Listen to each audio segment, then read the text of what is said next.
السلام علیکم دوستو، میں ہوں محمد افضل۔ میکس ہیپینس چینل میں آپ کو خوش آمدید کہتا ہوں۔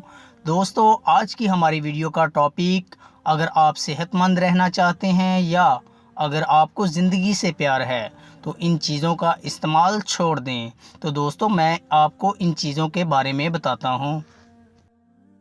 ویڈیو شروع کرنے سے پہلے دوستو، اگر آپ نے ہمارے چینل کو ابھی تک سبسکرائب نہیں کیا تو سبسکرائب کر دیں اور گھنٹی کے بٹن پہ کلک کر دیں تاکہ ہر نئی آنے والی ویڈیو کا نوٹیفیکیشن آپ کو مل سکے۔ تو دوستو، ویڈیو شروع کرتے ہیں۔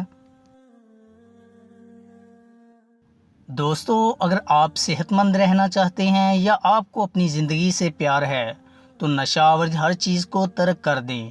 نشہ آور کوئی بھی چیز ہو، وہ آپ کی زندگی کو رفتہ رفتہ تباہ و برباد کر دے گی۔ سگریٹ، نسوار، پان، گٹکا، شراب، یہ سب صحت کو تباہ و برباد کر دیتے ہیں۔ لہٰذا ہمیں ان چیزوں سے دور رہنا چاہیے۔ عام صابن کا استعمال کریں۔ جراثیم کش صابن کا استعمال ترک کر دیں۔ جراثیم کش صابن عام صابنوں سے زیادہ مؤثر نہیں ہوتے۔ ماہرین کا کہنا ہے کہ ان کا استعمال الٹا مضر ہے۔ ان صابنوں میں استعمال کیے جانے والا کیمیائی مادہ ٹرائکلوسکان ممالیہ حیات میں ہارمونز کے معمول کی سطح کو متاثر کرتا ہے اور ایسے جراثیم تیار کرنے میں مدد کرتا ہے جو اینٹی بائیوٹک ادویات کے خلاف مزاحمت رکھتے ہیں۔ لہٰذا ان صابنوں کا استعمال ترک کریں اور عام صابن استعمال کریں۔ دوستو، ایئر فریشنر کا استعمال نہ کریں۔ وہ کیمیائی مادہ جو ایئر فریشنر کی خوشبو کو دیر تک برقرار رکھتا ہے، اسے فیتھالیٹ کہتے ہیں، جو تولیدی صحت کے لیے ضرر رساں ہے۔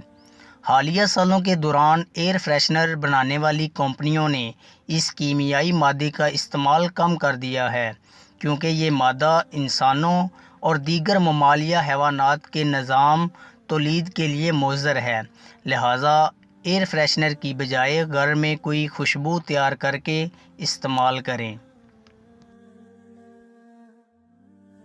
دوستو، پلاسٹک کے برتن کا استعمال ہرگز نہ کریں۔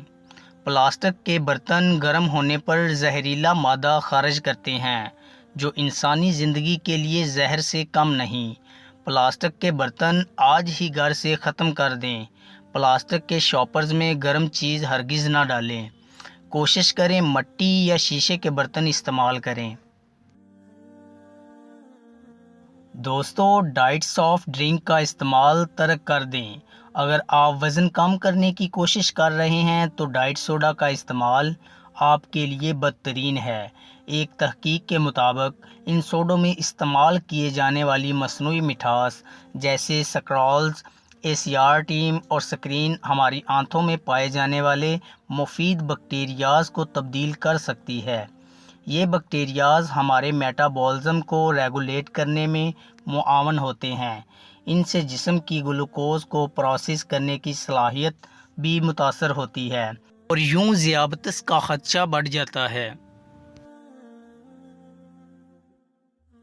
دوستو، امید کرتا ہوں کہ آپ کو ہماری ویڈیو اچھی لگی ہوگی۔ اگر آپ کو ہماری ویڈیو اچھی لگی ہے تو لائک کیجئے اور مزید اچھی ویڈیوز کے لیے ہمارے چینل میکس ہیپینس کو سبسکرائب کر لیں۔ شکریہ۔